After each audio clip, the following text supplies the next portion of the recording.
working with the community has it's a privilege for me because I get to come to the village and experience the lifestyle, their cooking, and also incorporate the knowledge that I gather and also use it in my cooking. And then the exchange of knowledge that takes place is very important, and the sharing of knowledge and whatever traditional beliefs, practices that we have, we should share that we can spread this message to the world. Haman takas ngi ngas ngeu yo jing mentoy ngas ngeu yo jing mut ken ayo jing mut ayo I nuk sa ba sia temto ayo jing mentoy sibun hap lek komto ngala yo I nuk sa komto ngala yo jing mut komto sibun ngala nang kham sau tho man ta ka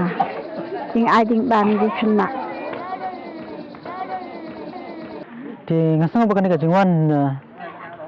jing ai jing ka jong iba jual no halo kerkom set pa kerkom set jong I kalong ke bas ngeu yo jing to sibun ba ma blai long ba ka jingwan jing ai jing ka jong I long yo sibun ki jingmut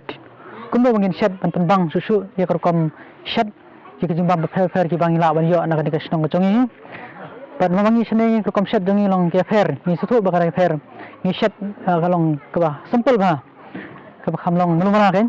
de ka jingwan chung iba jual sene kalong nilai kerkom set chung I kalong fer ba rosa I ba kadon sia kata ka jing ya khlelang chung ki chat ju ba fer ki chat jing ba fer kerkom khle ki chat ki musla long kana pen bang su kana pen sngo habang ban ki jing bam ro ni sngo bang yo sia kata ka bor temet ka ba kham ba paka su ken kari kata ni sngo ba kari ki khlelang jing ba fer kadon si kata ka balance diet ngla long ba kata ka jing ya renti ya kerkom ban bam chung I ma sngo ba dai sia ka ke ba ai katai kamat jongi ngasong ba katai sia kamat hat jongi ke bam